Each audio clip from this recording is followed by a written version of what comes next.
Hola, espero que les sea útil para entender más sobre Jean Piaget, un poco sobre su vida y su teoría.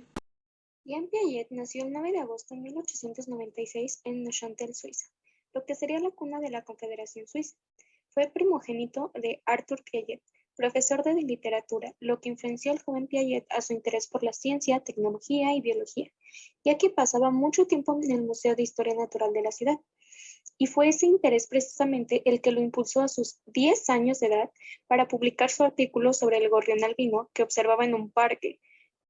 Jean Piaget era un niño bastante precoz y vivaz en cuanto a la filosofía y también devoraba autor tras autor, entre los cuales se encontraban Kant, Bergson, Comte y Spencer. Cabe mencionar que utilizaba escribir como una válvula de escape, una verdadera exigencia que no lo abandonaría hasta sus últimas semanas de vida. Concluyó sus estudios universitarios con una tesis sobre los moluscos y obtuvo un doctorado en 1918. Ampliaba sus intereses por las ciencias en otros sectores, condujo durante años su propio análisis bajo la dirección de su compañera en el instituto. Piaget, en 1969, fue el primer psicólogo europeo que tuvo el premio. Ahora bien, en cuanto a la epistemología genética, podemos resaltar que le permitió definir de mejor forma la dinámica del aprendizaje y la evolución, y así poder fijar algunos conceptos fundamentales de su creación. Es decir, las ideas psicológicas y lógicas de Piaget hallaron su expresión sintetizada en el contexto de la epistemología genética, concepción teóricognoscitiva basada en el enfoque genético e histórico-crítico del análisis del saber. El pensamiento matemático, el pensamiento físico, el pensamiento biológico y el pensamiento sociológico constituyen la introducción de la epistemología genética, que esta fue publicada en 1949 y 1950. En esta parte, los lactantes están dotados de simples instrumentos primordiales, los cuales utilizan para comparar con el entorno y de igual forma, así poder desarrollarse progresivamente, cada vez de forma más y más compleja. Cabe mencionar que la psicología tradicional acusó a la teorización piagetiana de demasiado desequilibrio hacia la filosofía. En cuanto a las aportaciones, podemos decir que gracias a sus teorías tuvo un gran éxito, lo cual lo llevó a ser muy reconocido con su formación científica, tanto en el campo del psicoanálisis como en el de la psicología. Llegó a la escritura de las primeras monografías que consagraron su prestigio, las cuales en este caso son, en 1923, El lenguaje y el pensamiento en el niño. Este libro trata de dos temas fundamentales para el educador y el psicólogo: el lenguaje y el pensamiento en el niño pequeño. Aquí se examina la tendencia de los niños a tratar los nombres como si fueran parte de los objetos designados, las ideas de castigo, retribución y justicia en edades tempranas, y así finalmente el proceso de comunicación entre los niños. Ahora bien, en 1924, el juicio y el razonamiento en el niño. Aquí se examinan las relaciones entre el pensamiento moral de los niños y las prácticas sociales en la obra de Piaget. En primer lugar, se reinterpreta el criterio moral del niño a la luz de la problemática filosófica de su época. En 1926, la representación del mundo en el niño. Aquí se lleva a cabo el estudio del problema de la mayor dificultad e importancia de la psicología del niño, es decir, la representación espontánea del mundo en el transcurso de las diferentes etapas evolutivas. En 1927, la causalidad física del niño. Dentro del conocimiento del mundo físico, se trata del génesis de la causalidad del niño, la percepción de la causalidad y la causalidad operatoria. En 1932, el criterio moral del niño. Aquí nos habla de que los niños consideran que la moralidad obedece las reglas y las leyes de las otras personas. También en el criterio moral del niño nos habla de que aceptan todas las reglas que son creadas por una figura de autoridad y que infringir las reglas dará un lugar a un castigo inmediato y bastante severo. La función de cualquier castigo es hacer que el culpable sufra en sentido que la severidad del castigo debe estar relacionada con la gravedad del mal comportamiento, lo que se conoce como castigo expiatorio. También podemos hablar de que la parte de la publicación de Piaget, ¿A dónde va la educación? Barcelona, 1981, en la página 18, fue usado en el artículo 26 de la Declaración Universal, exponiendo que el derecho a la educación es el derecho del individuo a desarrollarse normalmente en función de las posibilidades de que dispone y la obligación de la sociedad de transformar estas posibilidades en realizaciones efectivas y útiles. En cuanto a los antecedentes históricos, podemos decir que tuvo investigaciones propias, realizó directamente observaciones en sus hijos, se adaptó a los desafíos y descubrimientos cotidianos y trató de explicar lo que cambia en la mente de los individuos entre la infancia y la edad adulta. Se dedicó durante toda su vida a sus propias investigaciones con pasión, dedicación y compromiso. Tuvo 3 hijos con su colaboradora, lo cual le permitió realizar directamente observaciones en sus hijos sobre el desarrollo cognitivo y su transición hacia el pensamiento adulto. Experimentó en la práctica del lenguaje y colocación de los objetos y las interacciones de la vida cotidiana. La aplicación de la teoría psicogenética de Jean Piaget en la praxis educativa encuentra gran resonancia de las experiencias didácticas a partir de la década de los 70. El pensamiento del niño sigue su crecimiento, llevando a cabo las funciones especiales de coherencia, como lo son la clasificación, simulación, explicación y también la relación.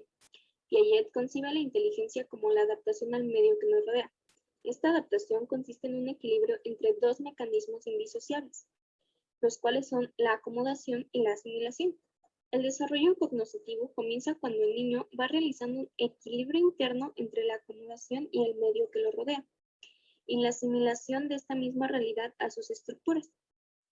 El niño pequeño, desde que nace, mediante percepciones de movimientos, irá entrando poco a poco a una asimilación sensomotriz. Cuando nace, el primer movimiento que presenta es el reflejo de succión, el cual presentará un avance progresivo, es decir, que en los primeros días, cuando la madre comienza a darle pecho, él presentará problemas para succionar, pero posteriormente, a través de los días, irá asimilando dicha acción y al llegar las 2 o 3 semanas aproximadamente, el niño comenzará a presentar lo que Piaget llamó inteligencia práctica. Que esto se hace exclusivamente en la manipulación de objetos. Esta manipulación le permitirá percibir momentos, los cuales estarán organizados en esquemas de acción. Aquí la reflexión sobre los principios mencionados y su aplicabilidad en el medio constituirá lo esencial de nuestra disertación y puede servir de apoyo teórico y práctico en los diseños y programas escolares. Las adquisiciones que el niño ha realizado en el estadio se guardarán y se incorporarán al nuevo estadio en el que contribuirán a crear nuevas estructuras mentales, pero sin olvidar lo que ya ha aprendido. En cuanto a las etapas, según el modelo de Piaget, la mente humana se desarrolla en etapas, se presentan en un orden universal e invariable. Para entender su teoría, veamos conceptos que él utiliza. En primera instancia tenemos el estadio, que es un momento particular del desarrollo por modos específicos del funcionamiento mental. Con estos, el niño se acerca, actúa y entiende la realidad. Después tenemos el esquema, que es una idea concreta que tenemos sobre algo. El desarrollo mental es este proceso o camino que tenemos hacia el equilibrio. En la asimilación podemos encontrar las informaciones y conocimientos nuevos que se aprende y se reordenan de acuerdo a los principios organizativos de nuestras estructuras mentales. La tendencia es la del mantenimiento y la conservación. Aquí se trata de aplicar un esquema que ya existe en la mente a un nuevo objeto a incorporar, es decir, de asimilar algo en mecanismos ya presentes. Dentro de esto, Piaget identifica diferentes tipologías de asimilación. Tenemos la asimilación genética, la asimilación funcional, asimilación generalizada, asimilación recognitiva, asimilación recíproca de los esquemas. También tenemos la acomodación, la cual es el proceso con el cual las estructuras de la mente se modifican para dar cabida a nuevas informaciones externas. Es un momento de reorganizarse, crear nuevas estructuras, las cuales son capaces de hacerlas y saber comprender mejor el mundo que les rodea con la acomodación. Es la mente que cambia para adaptarse a su entorno. Cada modificación externa rompe el nivel de equilibrio y las funciones de asimilación y acomodación. Aunque son más evidentes durante la infancia, continúan activándose durante todo nuestro periodo de existencia. Ahora bien, veamos qué es la asimilación genética. Esta se presenta frente a un esquema innato funcional que se ha transmitido de generación en generación. La asimilación funcional favorece la repetición de un comportamiento. Extraemos estímulos placenteros. En la asimilación generalizada, aumentan los objetos con los que interactúan a través del mismo enfoque. En la asimilación recognitiva, hay un comportamiento modificado parcialmente en base al tipo de objeto que tenemos enfrente. en la asimilación recíproca de los esquemas, aquí se reduce progresivamente la tendencia de la repetición de los comportamientos. Ahora sí, entremos a la teoría. Los estadios de desarrollo se presentan con un orden universal e invariable, como ya lo vimos anteriormente. En todos los sujetos no existe un camino alternativo para alcanzar los acontecimientos y las capacidades de los adultos. Aquí puede influir la familia, el contexto e incluso nuestras experiencias personales. Esto puede llegar a acelerar o ralentizar el camino de nuestro desarrollo. Piaget identifica 4 estadios principales del desarrollo mental del niño, recorriendo la evolución de la estructura de la mente, para así poder llegar hasta las formas adultas más ricas y sofisticadas. Tenemos 4 etapas. Aquí podemos ver la primera, que es la sensomotriz, la segunda, el preoperatorio, la tercera, operaciones concretas, y la cuarta, operaciones formales. En la primera parte tenemos que indica las capacidades sensoriales y motrices que posee el niño que está dentro de esta etapa de vida. En el preparatorio ya entran en el aspecto educativo, ya aquí se relacionan con los amigos, el niño va ampliando su mapa mental, dado que comienza a tener un círculo social más amplio. En las operaciones concretas se siguen ampliando esas experiencias y aprendizajes con la suma de nuevas situaciones para los niños. En las operaciones formales, se conforma el mapa mental basado en experiencias propias, externas y el aprendizaje personal. En la primera etapa, la cual es la sensomotriz, podemos encontrar 6 subetapas específicas que se caracterizan por un progreso respecto al repertorio de acción del niño. En el siguiente, ya podemos ver que está menos vinculado a las cosas que ve y que persigue.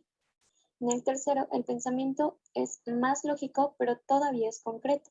Hay una organización y mecanismo mental que regula el pensamiento. En el cuarto y último, se prepara la mente para cambios. Aquí ya comienza a pensar en el mundo visible como en el invisible. En la primera etapa, la realidad está limitada a las sensaciones que consigue transmitirle al niño y las acciones que el propio niño consigue hacer en el mundo. Todo se desarrolla en un plano físico y corporal. Aquí el niño vive un momento en su mente que no existe ni pasado ni futuro, sino solamente existe el presente. Y ese es un momento único para el niño. Además, se centra solo en sí mismo y sus sensaciones. Los objetos existen siempre que puedan percibir a través de los sentidos. Aquí vamos a hablar de las 6 subetapas. La primera es el uso de reflejos innatos. Aquí, las acciones que el niño ejerce en su entorno que le rodea están limitadas al uso de los reflejos. Cada estímulo que proviene de fuera, estas reacciones se convierten en las respuestas que tiene que dar cada vez que presenta una determinada situación. En esta parte, el lactante aprende a modificar los esquemas de acción que conoce para adaptarse mejor a los cambios, los nuevos estímulos y los nuevos objetos que requieren pequeñas variaciones para que sean conocidos y para que sean capaces de proporcionar una respuesta más adecuada. Tienen una completa ignorancia por el mundo que los rodea. Es decir, aquí viven en una situación de egocentrismo radical. La segunda subetapa es la de repetir los descubrimientos interesantes, y esta se da entre el primer y cuarto mes. Al crecer, aquí descubre por casualidad comportamientos que generan consecuencias positivas e interesantes. Para esto, él repite y repite de nuevo esas situaciones positivas. El descubrimiento que el niño efectúa en esta etapa concierne a todas las acciones que suceden en su cuerpo. En la tercera subetapa se amplía el espacio para nuevos descubrimientos. Aquí se da entre los 4 y los 8 meses que el niño empieza a mostrar interés por el mundo que lo rodea. Se trata de esquemas primordiales del comportamiento del niño. Descubre, construye, ejerce y mejora con el tiempo. El niño amplía el campo de descubrimiento de su propio cuerpo al mundo que lo rodea porque obtiene un mayor dominio de sus propios movimientos. La cuarta se trata de hacer las cosas que conozco en situaciones nuevas. Esta se da entre los 8 y los 12 meses. Aquí consigue recurrir a todas aquellas prácticas que ha adquirido y las pone en práctica creando nuevas estrategias para superar situaciones nuevas. La capacidad de aferrar objetos ya la había aprendido con anterioridad, pero ahora utiliza estas capacidades para alcanzar algo más. Ha descubierto la relación medios y finalidades. Consigue superar pequeños obstáculos que se interponen entre él y lo que quiere, que derivan en un creciente interés hacia el mundo exterior que caracteriza al niño en su crecimiento. En el quinto podemos ver que es el descubrimiento de nuevos medios divirtiéndose experimentando. Este se da entre el año y el año y medio. El niño ansía experimentar. Aquí no solo repetimos, sino que ya se modifica para entender lo que ocurre. El niño experimenta de manera más activa nuevos comportamientos o nuevas soluciones para todas las situaciones ante las que se encuentra o puede encontrarse. Piaget observa tres instrumentos de relación con el mundo que son esquemas de la inteligencia práctica, los cuales son conducta de soporte, en la cual el niño pequeño acerca un objeto que le interesa tirando hacia él el soporte en el que está situado. La siguiente sería conducta de la cuerda. El pequeño aquí toma y tira de un cable o de una cuerda que esté enganchado en el extremo de un objeto que desea poder tomar. Y en la tercera es la conducta del palo. El pequeño utiliza otro objeto como una extensión de su mano para alcanzar algo que está lejos. En la sexta y última subetapa es inventar medios nuevos pensando. Aquí deja de ser un investigador para convertirse en un creador en busca de nuevas soluciones. Ahora tiene todos los instrumentos para poder inventar y crear un nuevo esquema de comportamiento. En el pensamiento preoperatorio encontramos que está menos vinculado a las cosas que ve y que percibe. Aquí está dotado de un pensamiento todavía algo intuitivo y carece de sentido lógico. Se refleja de una manera de pensar que viera antes que la lógica, como si las respuestas se diesen siguiendo el instinto y la poca experiencia en el ámbito. Cada pensamiento está separado de los demás y está caracterizado por la irreversibilidad. El pensamiento no consigue volver a las situaciones anteriores y razonar sobre ellas. Su pensamiento se mueve en una única dirección y por esta razón, el niño resuelve los problemas considerando las cosas que ve en el momento, sin razonar de manera compleja lo que era antes y lo que podrá hacer después. Es decir, como mencionábamos en un principio, solo vive en un presente y ese es un momento único para él. En esta parte tenemos a las tareas de conservación, las cuales se tratan de problemas elementales ideados con el objetivo de probar la edad en la que el niño deja de estar caracterizado por la irreversibilidad y empieza a tener en consideración las transformaciones que pueden hacer frente a la realidad. Dentro de las tareas de conservación podemos encontrar la tarea de conservación del número. Aquí no sabe que para responder correctamente tiene que contar el número de bolitas, responde a partir de la serie de bolitas que ocupa más espacio visual. El niño será capaz de proporcionar respuesta exacta entre los 5 y 7 años. En la tarea de conservación de longitud, el niño no sabe que para responder correctamente tiene que considerar la longitud, pero también la alineación. La respuesta exacta se proporcionará alrededor de los 6 y 8 años. La tarea de conservación de la cantidad de líquido aquí no sabe que para responder correctamente tiene que tener en cuenta la cantidad total de agua. Aquí se puede responder entre los 6 y 9 años correctamente. Finalmente, la tarea de conservación de la sustancia no sabe que para responder correctamente tiene que tener en cuenta la cantidad y el hecho de que formas aparentemente son diferentes se han obtenido de dos anteriores idénticas. La respuesta correcta se dará hacia los 7 y los 9 años aproximadamente. En esta parte también podemos encontrar el animismo, artificialismo y el finalismo.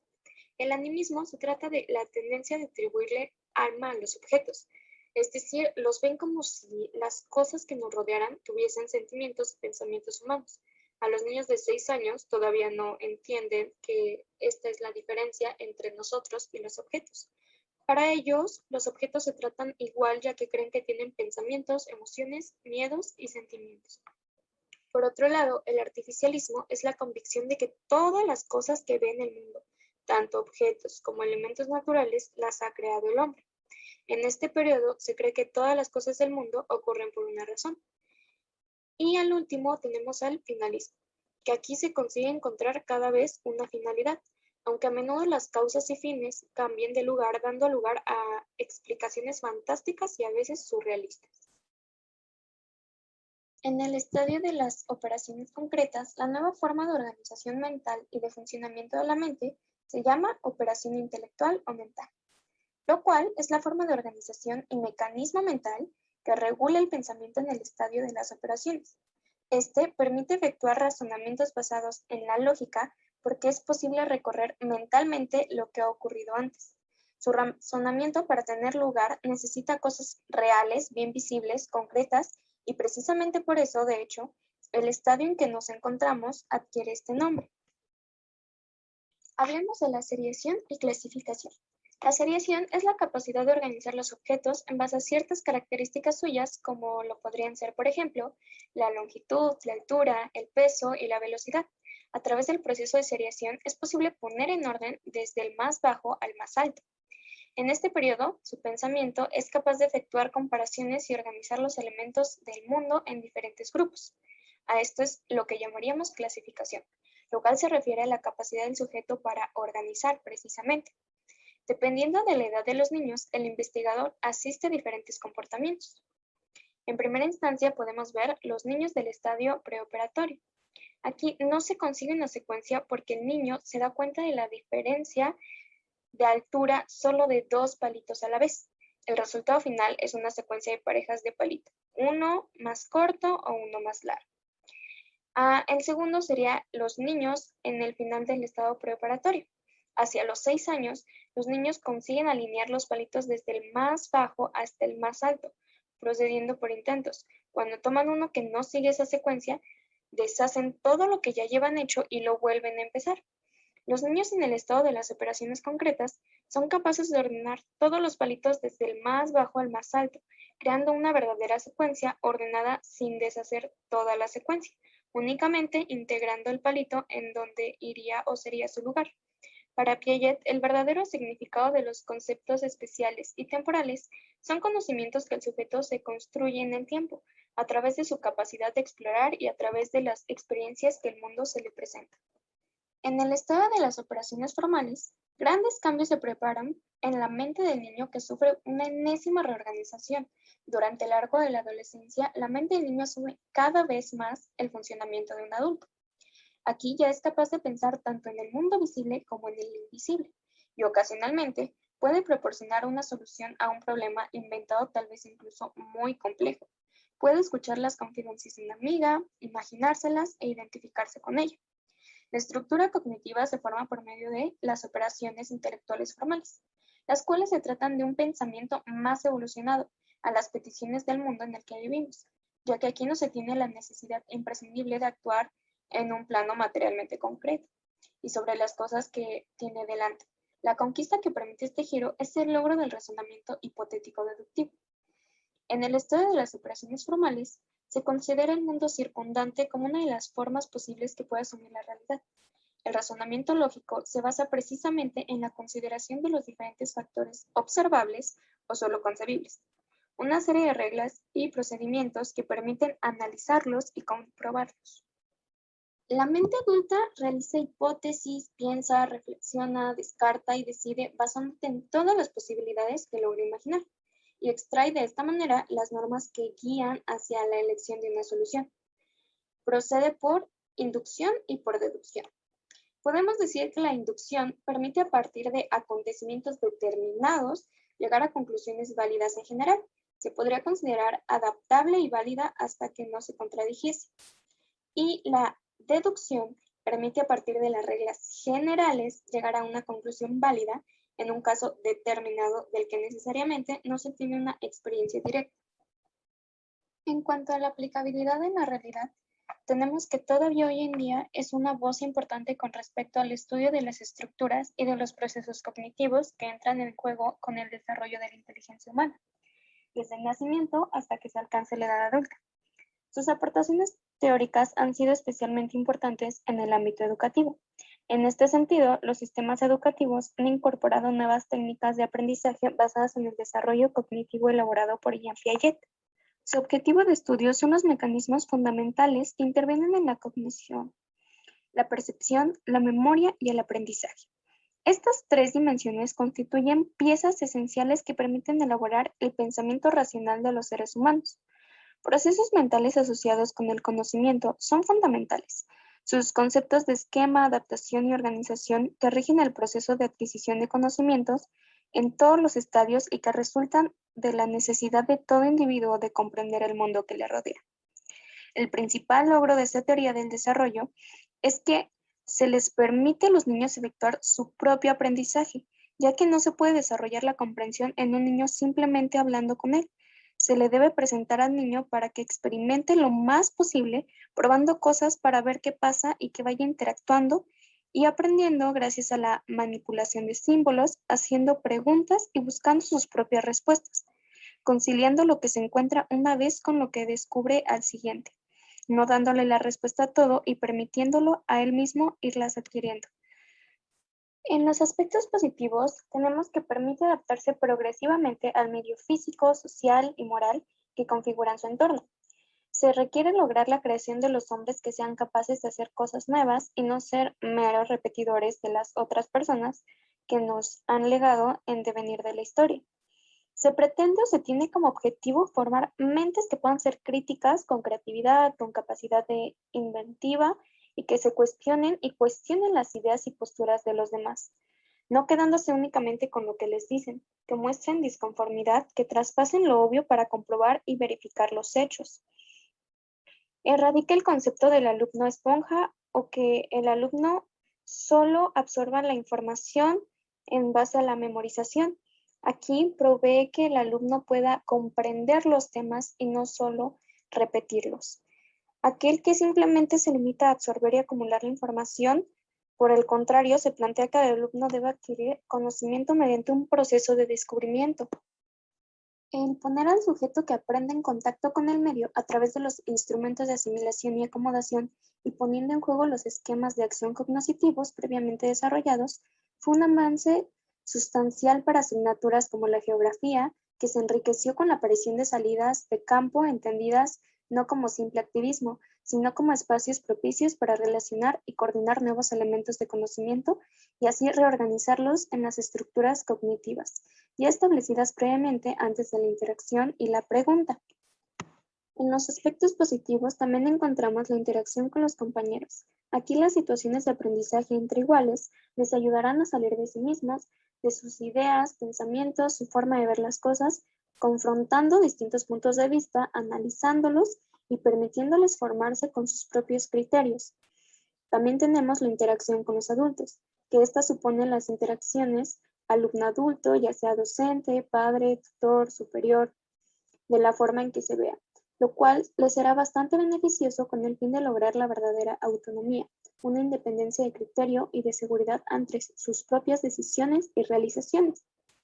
Tenemos la interacción con el ambiente, y aquí nos habla de la relevancia que los factores socioculturales tienen con el desarrollo cognitivo de los individuos, que contribuyen con el acrecentamiento de la capacidad de observación, por cuanto al entrar en contacto con el entorno, las cosas se constituyen aprendiendo motivados por la curiosidad y estando atentos a todos los fenómenos y transformaciones que ocurren en su alrededor. La interacción con el proceso o aprendizaje. Aquí, si el alumno es el sujeto y protagonista de su propio aprendizaje, sería enormemente productivo y provechoso lograr educarlos con iniciativa, decisión y siendo crítico.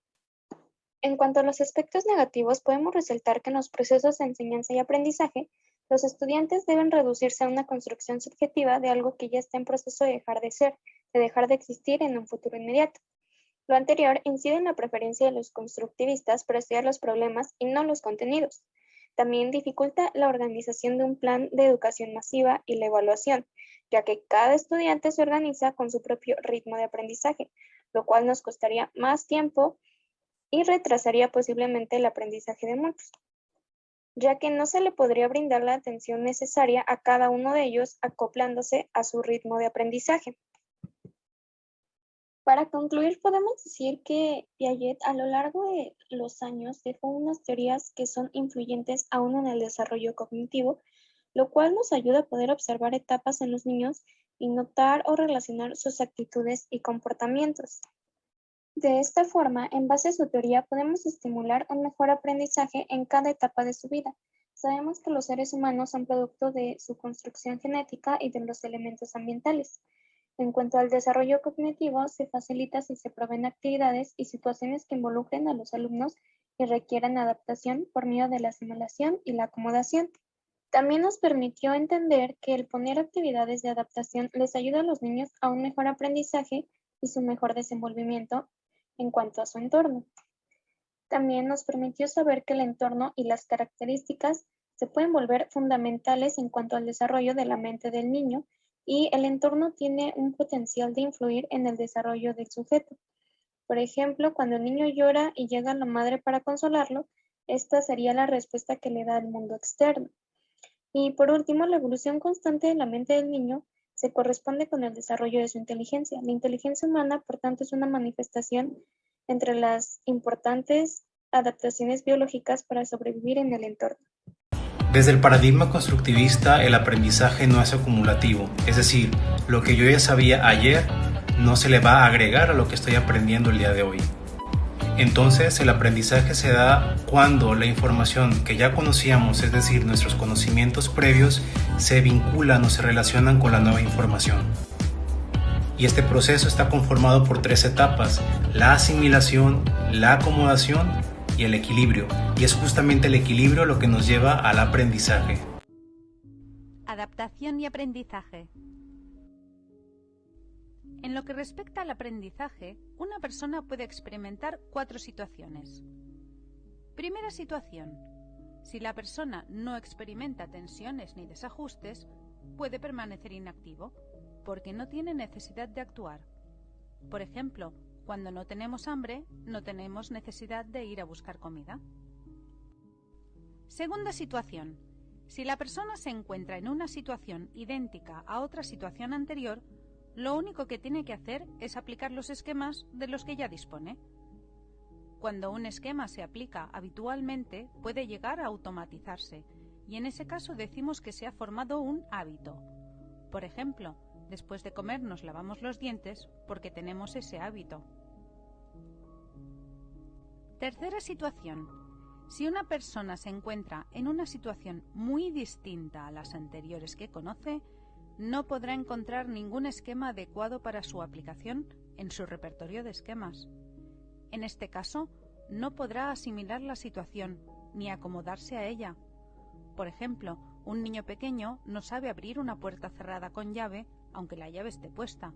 Intentará abrirla girando el picaporte como suele hacer con las demás puertas. Cuarta situación. Si una persona se encuentra en una situación diferente, pero con algunas semejanzas a situaciones anteriores, de momento se encuentra desadaptada y tiene que actuar para volver a encontrarse en una situación de equilibrio. En este caso, la persona aplica los medios de que ya dispone y que ha utilizado en situaciones anteriores, pero verá que tiene que buscar nuevas soluciones. Cuando las encuentre, la persona habrá alcanzado un estado de equilibrio que será diferente del anterior, un equilibrio superior, porque habrá aprendido algo. Por ejemplo, si un niño sabe abrir las puertas que van con picaporte, tratará de abrir la puerta del horno de la misma manera, aplicando los mismos movimientos de estirar hacia un lado. Quizás después de algunos intentos consiga abrir la puerta de arriba abajo. Así, en situaciones futuras, utilizará esos nuevos movimientos para abrir ese horno y todas las puertas similares. Los seres humanos sentimos atracción por este tipo de situaciones que nos permiten aprender. Se ha comprobado que ya los bebés se interesan principalmente por los objetos parecidos a otros que ya conocen, pero diferentes en algún aspecto. En cambio, muestran mucho menos interés por los objetos de sobra conocidos o por los objetos totalmente nuevos. También existe la posibilidad de que nos den instrucciones verbales sobre cómo resolver un determinado problema. Esto facilita nuestra tarea, pero muchas veces no propicia la formación de un nuevo esquema generalizable a otras situaciones. Como la solución se nos da hecha, no hemos tenido la oportunidad de explorarla por nosotros mismos. Espero que este video les haya sido de utilidad y les haya ayudado a comprender mejor a Piaget, su teoría y su relevancia.